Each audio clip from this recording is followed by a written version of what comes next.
Panood nyo ga ang SONA. Ang SONA ni PBBM.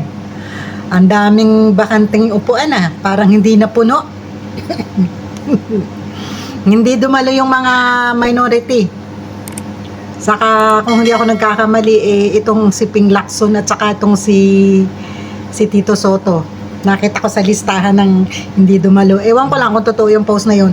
So okay lang yan. Walang problema dun. Dumalo sila o hindi. Wala tayong pakialam doon. Ang napunaho lang dito sa SONA ni PBBM ay yung sinabi nila na kakasuhan daw si Martin Romualdez.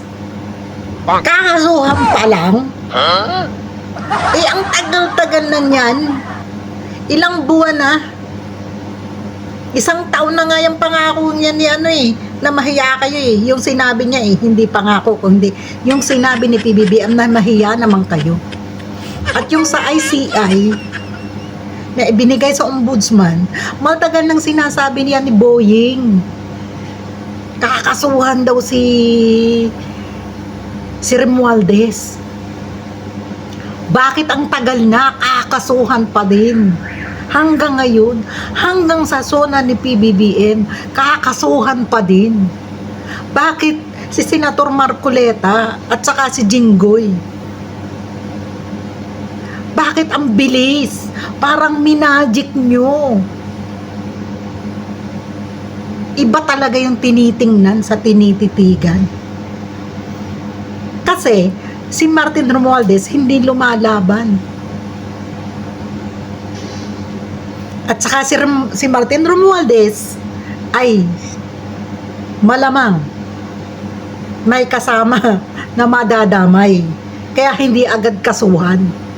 Samantalang sila Senator Marcoleta, wala. Kasi lumalaban sa kanila. Sila yung nagbubulgar. Kakasuhan pa lang. Ano ka naman yan? Bulok na. Yan ang una kong napuna. Pero wag tayong pakasigurado na talagang kakasuhan. Malay mo kakasuhan nga. Hindi natin alam kung anong magiging drama niyan. Malay mo kakasuhan nga. Tapos mamaya kapag nililitis na, sasabihin walang sapat na ebidensya. Absuelto. Kasi guys, sa dinami-dami ng dramang nangyari sa Senado, parang hindi na nakakabilib at hindi na mahirap ng paniwalaan kung sila yung magsasalita. Parang saraswela na lamang ang mangyayari. Kasi hindi nila yan iimbestigahan ng todo-todo. Hap-hap lang yan. Maniwala kayo. Kasi maraming madadamay. Ang pangalawa pa guys, itong sa budget daw, sa mga ayuda, nakaka-nervyos yan. Saan na naman kaya kukunin yung mga budget? Kaya kayo guys, bantayan nyo ang budget. Malaki na ang utang ng Pilipinas, ilang trilyon na. Alam mo guys, sa ibang bansa, yung mga budget, mga pundo ng bawat departamento at budget ng kanilang gobyerno, may transparency. Hindi mo yung ma-access para malaman mo kung saan nagamit, magkano ang nagamit, magkano pa ang natitira. Hindi kagaya sa Pilipinas, hindi natin alam. Nagkakaalaman na lang kapag, merong nagreklamo na nagkakakurakutan.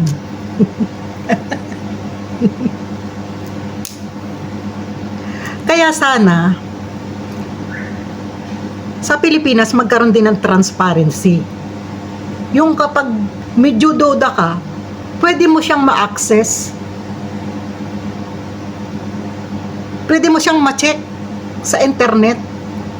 Kung halimbawa, Department of DPWH, magkano ang budget sa ang lugar, makikita mo yun doon. Ano nang nagawa, ilan na ang natapos, at ilan pa ang hindi natatapos. Yun sana, transparency. Wala eh. Parang hindi nila minamadali yan. Kasi magkakaalaman, di ba? Mahirap magkurakot. Okay. Ito naman sa Pax Silica na yan. Alam mo, may nakausap akong foreigner. Sabi nila, ang magagamit daw na electric niyan ay halagang isang probinsya, ganun kalaki. At ang tubig, maaaring matuyuan ang tubig ninyo, maapektuhan. Kung meron man na makikinabang dyan, yun, magkakaroon ng trabaho. Pero hindi ninyo alam na malaki rin ang magiging epekto sa buhay ninyo at sa kapaligiran natin. Dapat may magandang paliwanag dyan. Sabi nila, magkakaroon daw ng extraction sa ulan, pero hindi naman nila ipinaliwanag paano. Di ba? Huwag po tayong basta-basta maniwala na pagkakakitaan, ganon tayo kabilis maniwala. Isipin din po natin kung ano yung magiging resulta, magiging epekto. Yan lang po ang masasabi ko sa Pax Silica. Yan lang po ang nalaman ko. At marami pa siguro. Maaaring makakreate yan ng maraming trabaho. Oo. Pero may epekto din po yan sa kalikasan at sa buhay natin. Sa marami.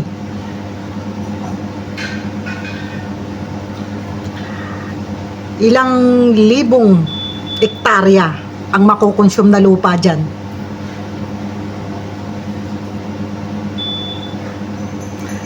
Well, tingnan natin.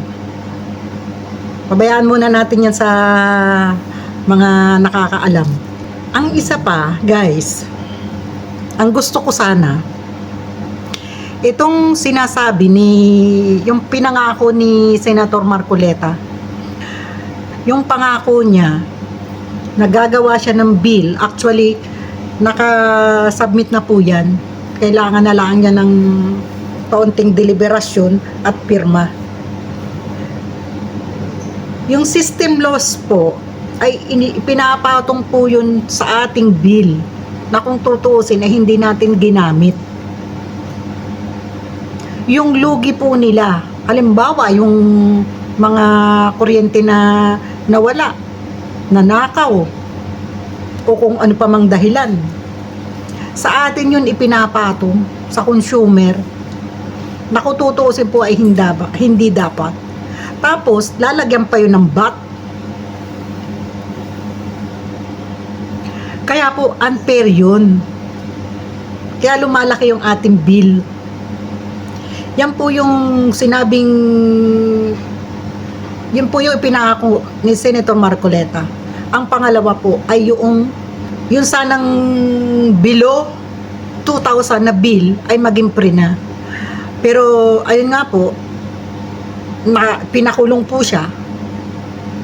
Pero may lumalakad po dyan, ongoing po yan. Pero hindi pa po yan sinasabi ni PBBM.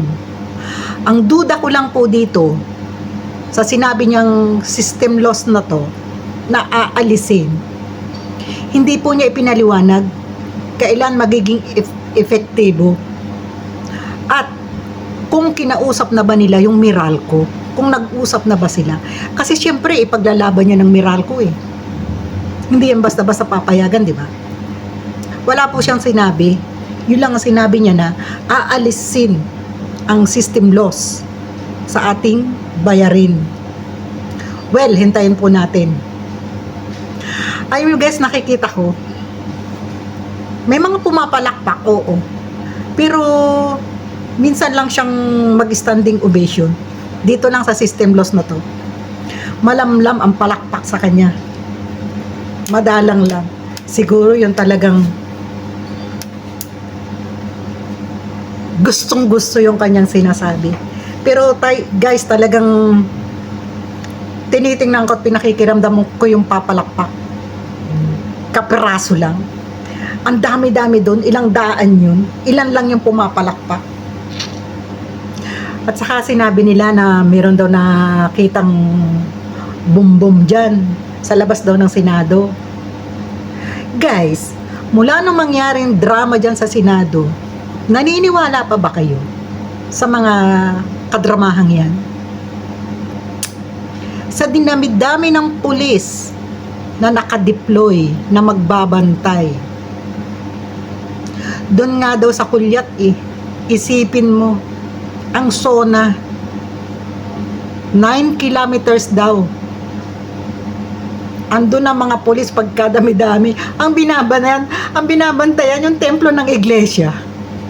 Kasi yung templo ng iglesia ay 1 kilometers away lang doon sa pinagkulupunpunan ng pulis. Pahiya sila doon, nakala nila magrarally ang iglesia. Naisahan, matalinawan ng matsing na paglalalangan din. Wala talaga yung intel ni PBBM. Ano ba yan? Sa dinami-dami ng INC, parang walang nakapagbulong sa inyo. Ang galing, no?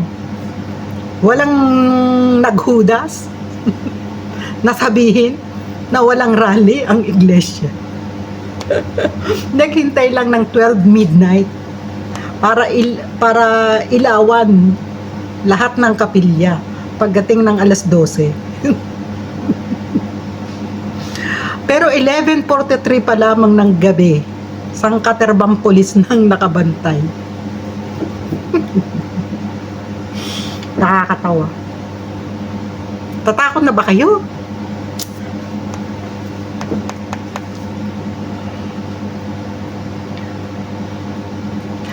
Alam nyo, maraming butas dito sa SONA ni PBBM. Parang it's too good to be true. Tsaka itong racket, magagawa daw siya ng racket. Guys, alam nyo ba kung magkano ang magagastos sa racket na yan? Hindi yan dapat ang priority. Dapat ang priority, magkaroon ng, halimbawa yung train papuntang Bicol, bilisan na. Huwag pabagalin.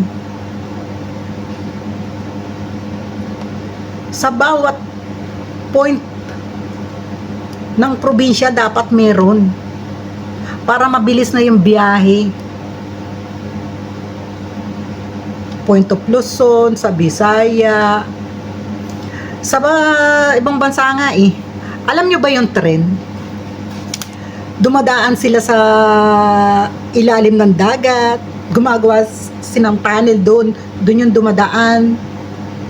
Or kaya makikita nyo yun, yung bundok, hinukukay nila yun, ginagawa nila ng tunnel, doon dadaan ang mga tren. Unahin muna ang pagpapaunlad ng Pilipinas, ang buhay ng mga Pilipino, bago yung racket-racket na yan. Achievement lang yan, pero kailangan mo munang ma-achieve yung buhay o kabuhayan ng mamamayang Pilipino, ang igagaganda ng Pilipinas. Hindi yung racket na yan, hindi po yan priority. Napakalaking budget niyan. At kapag nagkataon, may pagkukunan naman ng may pagkukunan na naman ng nanakawin. Diyos ko, Ginoo.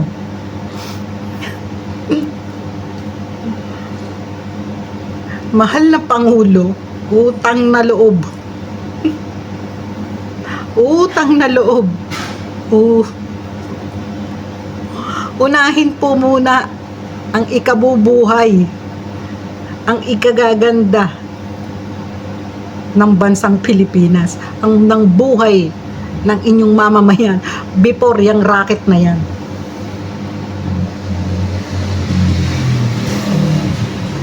Yung mga kagamitan po ng mga militar, unahin nyo po muna bago yung racket na yan. Alam nyo po ba, dito sa Turkey, meron sila niyang mga drone. Kapag may mga terorista, halimbawa sa bundok, papada sila ng drone.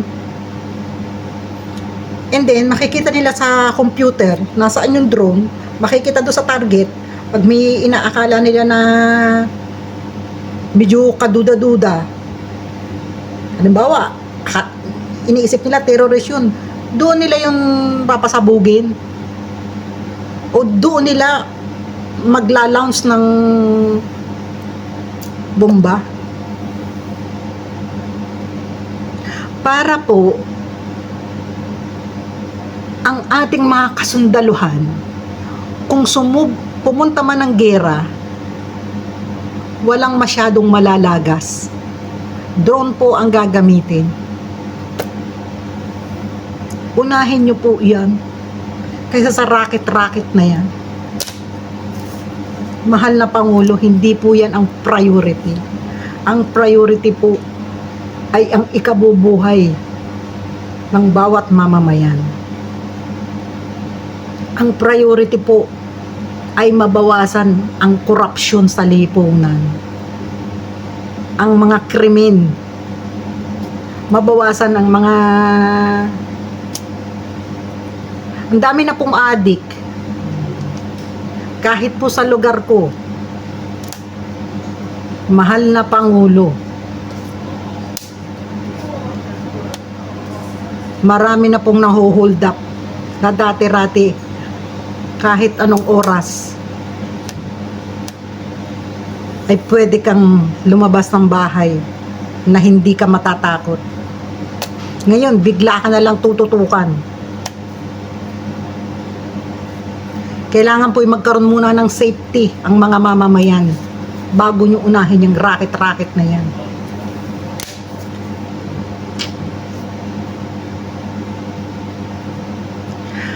Kayong mga kapatid, ano ang napunan nyo? Naniniwala ba kayo na magagawa lahat ni PBBM yung kanyang mga pinagsasabi? Madami kasing butas yung mga pinagsasabi niya. Hindi niya na ipaliwanag ng husto.